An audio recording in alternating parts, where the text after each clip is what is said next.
Kita ke informasi lainnya, Saudara. 4 remaja pelaku pembunuhan dan pemerkosaan sudah ditetapkan polisi sebagai tersangka. Mereka dijerat pasal pembunuhan berencana. Namun 3 pelaku yang masih di bawah usia 14 tahun tidak akan ditahan.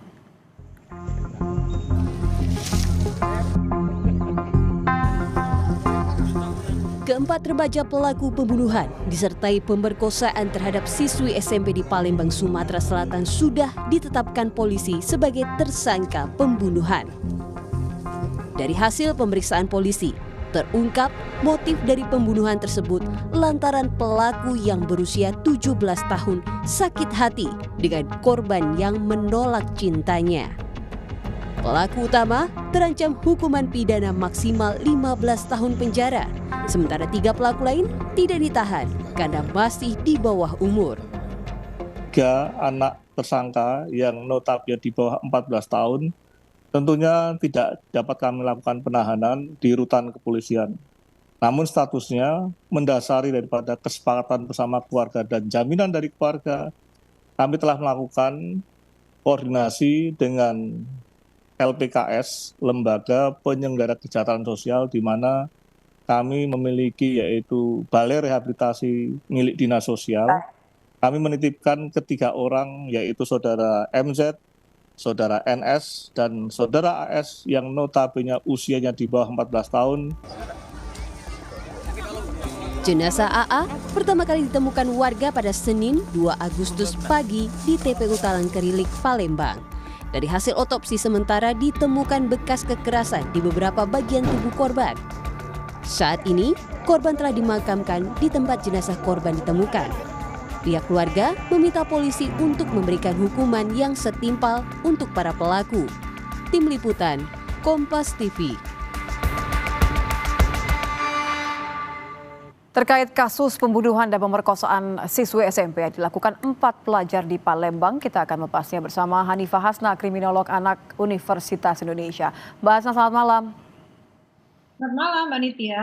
Ini kasus yang begitu miris ya, di mana keempat pelaku masih pelajar, bahkan 3 diantaranya di bawah usia 14 tahun. Kalau kita lihat dari penetapan polisi, 1 pelaku kan ditahan, sementara 3 lainnya hanya ditempatkan di balai rehabilitasi. Apakah menurut Anda ini sudah tepat? Ya, kalau kita mengacu pada sistem peradilan pidana anak ini sudah sangat tepat karena yang bisa diproses itu di atas 14 tahun. Sementara pelaku yang lain itu di usia 13 dan 12 tahun. Nah, padahal kalau kita melihat dari perilaku kejahatan yang dilakukan, ini adalah kejahatan yang luar biasa. Nggak mungkin masyarakat tidak marah dengan kondisi ini ya, dengan perilaku anak yang seperti ini. Sudah seharusnya kalau undang-undangnya itu direvisi. Ketika ada kasus-kasus luar biasa, harusnya ada undang-undang luar biasa juga yang mengatur ini semua. Ketika kita sudah punya undang-undang pelindungan yang sudah kita miliki, berarti kita harus siap-siap kecewa karena tidak sesuai dengan keinginan masyarakat dalam melakukan pemidanaan ini. Karena kita sudah punya itu semua. Jadi yang harus dilakukan pemerintah adalah melakukan revisi terhadap undang-undang yang sudah ada. Oke, karena kan keadilan kan untuk semua ya, tidak hanya bagi para pelaku tapi juga para keluarga korban khususnya. Menurut Anda kalau kita tarik kembali, apa yang menyebabkan, tadi Anda menyatakan adalah kejahatan luar biasa, pidana yang tidak terbayangkan. Apa yang menyebabkan 4 anak menjadi pelaku dari kasus yang begitu keji, pembunuhan disertai pemerkosaan? Baik. Sepertinya ini kita kembalikan lagi kepada 4 hal kenapa seorang anak bisa melakukan kejahatan. Yang pertama karena pola asuh. Bagaimana selama ini orang tua mengasuh anak-anaknya sehingga bisa melahirkan anak-anak yang tidak bermoral, tidak bernilai, dan dia tidak tahu apa yang akan terjadi setelah apa yang dia lakukan. Artinya mereka tidak ada pembekalan. Apa sih sebetulnya konsekuensi dari apa yang akan dia lakukan selama ini gitu ya. Yang kedua, bagaimana sekolah melakukan pendidikan terhadap anak-anak? Apakah pendidikan karakter itu sudah sesuai sehingga anak-anak punya moral yang baik? Sementara ini beberapa mata pelajaran sudah dihilangkan yang membuat anak-anak kehilangan arah, kehilangan kendali, tidak tahu apa yang harus dia lakukan dan lepas kontrol. Yang keempat adalah peer group, yang ketiga adalah peer groupnya. Bagaimana mereka itu bergaul dengan teman-temannya? Apakah selama ini mereka sudah mendapatkan teman yang baik? Terus kemudian yang terakhir adalah bagaimana mereka itu mengkonsumsi media. Karena bagaimanapun juga media sekarang menguasai anak-anak. Jadi kejahatan ada di tangan, neraka ada di tangan anak-anak kita. Lalu bagaimana sosialisasi dari pemerintah terkait dengan undang-undang yang mengatur dengan kekerasan atau kejahatan terhadap anak ini? Karena ini adalah sebagai pedoman anak agar mereka memiliki konsekuensi, tahu konsekuensi apa yang akan terjadi ketika dia melakukan kejahatan. Mhm. Inilah yang seharusnya kita ketahui. Dan kita ketahui pula bahwa keempat anak ini mereka sudah terbiasa mengkonsumsi pornografi. Pornografi ini sangat-sangat merusak anak karena otak mereka belum jadi, tapi sudah terlanjur mereka mengkonsumsi sehingga mereka punya keinginan lebih. Dari yang awal mereka melihat dia kaget, kemudian ada zat kimia di kepalanya itu yang teraktivasi. Lalu kenaikan konten. Setelah kenaikan konten, dia akan melakukan acting out. Artinya mereka akan melakukan kejahatan dan tindak kriminal. Karena mereka perlu pemuasan. Nah ini harus kita kontrol gitu ya. Nah setelah kita melalui masa pandemi, anak-anak sudah tidak terkontrol lagi dalam menggunakan media yang dia konsumsi ya, penggunaan internet dan lain-lain. Ini yang harus kita waspadai. Oke, bicara aksi artinya ya, kan ini selain terlibat dalam kasus yang begitu keji, tapi setelah kejadian ini satu pelaku utama ikut melayat ke rumah duka. Sementara ketiga pelaku ini hadir ketika polisi olah TKP dan bertindak seakan-akan memang mereka tidak mengetahui apapun. Apa yang menyebabkan perilaku-perilaku seperti ini, Mbak Hasna? Ketidakpahaman dari mereka itu sebetulnya kalau secara naluri mereka paham ya bahwa ini adalah perbuatan salah gitu ya. Tapi berapa persen pemahamannya itu kita tidak tahu gitu. Karena selama ini yang dia lakukan adalah apa yang aku inginkan harus segera dilakukan.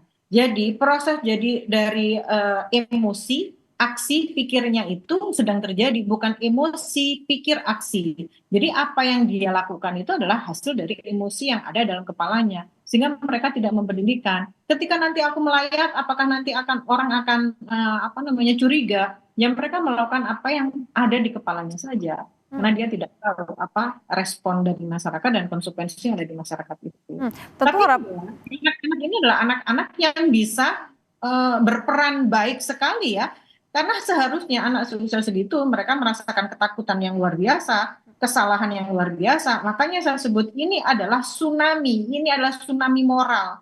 Ini ada kegagalan pengasuhan, baik oleh orang tua maupun sekolah, maupun pemerintah gitu ya, sehingga menghasilkan anak-anak yang seperti ini.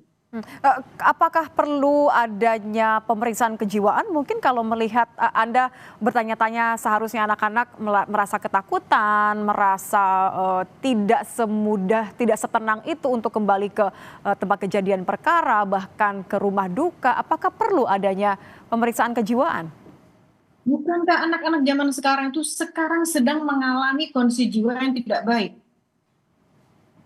Gitu. Jadi sebaiknya bukan hanya 3 atau 4 anak ini yang dites kejiwaannya. Semua anak di Indonesia harus dites kejiwaannya. Dari sekolah-sekolah harus kita lihat secara mental ini mereka sebenarnya mental seperti apa gitu. Kenapa ada anak yang pintar sekali melakukan kejahatan dan bahkan kebalikannya ada anak yang lemah banget dalam sisi Maaf saya potong bahasa. Ketika Anda mengatakan bahwa pintar sekali melakukan kejahatan itu karena mereka melakukan perencanaan terus kemudian tidak seperti tidak mengetahui konsekuensinya begitu? Ya, betul sekali. Karena begini Mbak, sebetulnya kejahatan itu dipelajari oleh siapapun, termasuk anak-anak. Nah, masalahnya anak-anak ini mempelajarinya itu hanya sepotong. Oh, ternyata kalau aku melihat pornografi, hasilnya aku harus acting out, harus melakukan kepada seseorang, aku harus mencari siapa korbannya. Lalu mereka melihat sumber daya dari dia sendiri maupun orang lain. Bisa jadi si pelaku utama ini mengajak ketiga temannya ini untuk memperingan hukumannya atau sebetulnya dia tidak berani kalau melakukan sendiri begitu. Nah, masalahnya adalah dia tidak mempertimbangkan apa hukuman setelah mereka ketahuan. Karena bagaimanapun juga teknologi forensik dan lain-lain itu kan sudah sangat-sangat maju. Jadi kejahatan itu dipelajari oleh siapapun termasuk anak-anak. Oke, jadi terakhir mohon singkat bagaimana kemudian merehabilitasi para pelaku? Kalau merehabilitasi kita kembalikan lagi, kita lihat dulu sebetulnya secara mental kerusakannya itu di mana. Apakah kerusakan otak karena terpapar pornografi sehingga merusak moralnya? Karena ketika anak terpapar pornografi, prefrontal cortex ini rusak. Di sini adalah tempat pengambilan keputusan. ini yang harus direhabilitasi gitu ya. Selain itu adalah bagaimana dengan kemampuan beragamanya dan perilaku-perilaku yang lain. Ini semua sudah diatur dalam undang-undang anak gitu ya. Jadi dikembalikan saja seperti itu. Tapi kita yang jelas masyarakat harus siap-siap kecewa karena hukuman mereka dan mungkin rehabilitasinya tidak sesuai dengan yang diinginkan oleh masyarakat. Terima kasih Mbak Hasna, Hanifah Hasna, kriminolog anak Universitas Indonesia. Selamat malam.